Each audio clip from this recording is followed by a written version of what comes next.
Pathanamthitta കടമനിട്ടയിൽ school കോമ്പൗണ്ടിൽ ഉപേക്ഷിച്ച കെട്ടിടം തകർന്നു വീണു. സർക്കാർ ഹയർ സെക്കൻഡറി സ്കൂളിലെ കെട്ടിടമാണ് തകർന്നത്. കെട്ടിടം പൊളിച്ചു കളയണമെന്ന് സർക്കാരിനോട് ആവശ്യപ്പെട്ടിരുന്നുവെന്ന് പഞ്ചായത്ത് അംഗം പ്രതികരിച്ചു.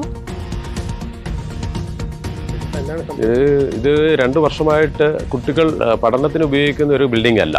ഇത് 2 കൊല്ലത്തിന് മുമ്പ് നമ്മൾ പുതിയ ബിൽഡിംഗ് പണിഞ്ഞപ്പോൾ അവിടെ മാറിയതാണ്. നവകേരള സദസ്സിലെ നാട്ടുകാരൊരു പരാതി കൊടുത്തതിൻ്റെ അടിസ്ഥാനത്തിൽ ഇത് പൊളിച്ചു മാറ്റി ഗ്രൗണ്ട് ആക്കണമെന്ന്, ഇതിൻ്റെ അപകടസ്ഥിതി വളരെ മോശമാണ് എന്ന് പറഞ്ഞുകൊണ്ട് ഞങ്ങൾ PTയും പഞ്ചായത്തും SMC എല്ലാം കൂടി തീരുമാനിച്ചായിരുന്നു ഇത് പൊളിച്ചു മാറ്റണം. പൊളിച്ചു മാറ്റിയിട്ടൊരു മനോഹരമായ ഗ്രൗണ്ട് ആക്കണം. 40 വർഷത്തിന് മുകളിൽ പഴക്കമുള്ള ബിൽഡിംഗാണ്.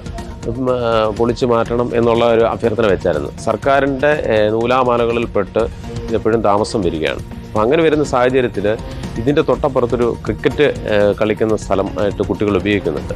അപ്പോൾ അവിടെ ക്രിക്കറ്റ് കളിക്കുന്ന കുട്ടികളൊക്കെ ഈ സൈഡ് ഈ മഴയൊക്കെ പെയ്യുമ്പോൾ കയറി നിന്ന് ഒരു സാഹചര്യം ഉണ്ടായി. പകൽ സമയത്തായിരുന്നു വലിയൊരു അപകടം ഉണ്ടായതിന്.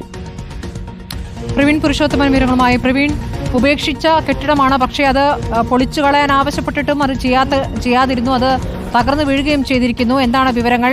ഭാഗ്യത്തിന് സമീപത്തൊന്നും ആരും ഉണ്ടായിരുന്നില്ല, അല്ലേ? സ്മൃതി, പത്തനംതിട്ട കടമനിട്ട സർക്കാർ ഹയർ സെക്കൻഡറി സ്കൂളിൽ ഉപേക്ഷിക്കപ്പെട്ട ഒരു കെട്ടിടമാണ് ഇന്നലെ രാത്രി ശക്തമായിട്ടുള്ള മഴയിൽ തകർന്നു വീണത്. നമുക്ക് ആ ദൃശ്യത്തിൽ നിന്ന് തന്നെ കാണാൻ സാധിക്കും. വർഷങ്ങളുടെ പഴക്കമുള്ള ഒരു കെട്ടിടമാണ്. അത് പുതിയ കെട്ടിടം സ്കൂളിന് വേണ്ടി പണിതപ്പോൾ ഈ കെട്ടിടം ഉപേക്ഷിക്കുകയായിരുന്നു. നിലവിൽ അവിടെ പ്രവർത്തനമില്ല. പക്ഷെങ്കിൽ പോലും പുതിയ സ്കൂൾ കെട്ടിടവും ഈ പഴയ കെട്ടിടവും തമ്മിൽ ഒരു മതിലിൻ്റെ വേർതിരിവ് മാത്രമേ ഉള്ളൂ. സ്വാഭാവികമായും കുട്ടികളൊക്കെ ആ ഭാഗത്തേക്ക് കളിക്കാനൊക്കെ വരികയാണെങ്കിൽ ഒരു അപകടം സംഭവിക്കാനുള്ള സാധ്യതയുണ്ട്. അവിടെ ഒരു സ്കൂൾ ഗ്രൗണ്ടുമുണ്ട്. കുട്ടികളൊക്കെ ഫുട്ബോൾ കളിക്കുന്ന ഒരിടം കൂടിയാണ്.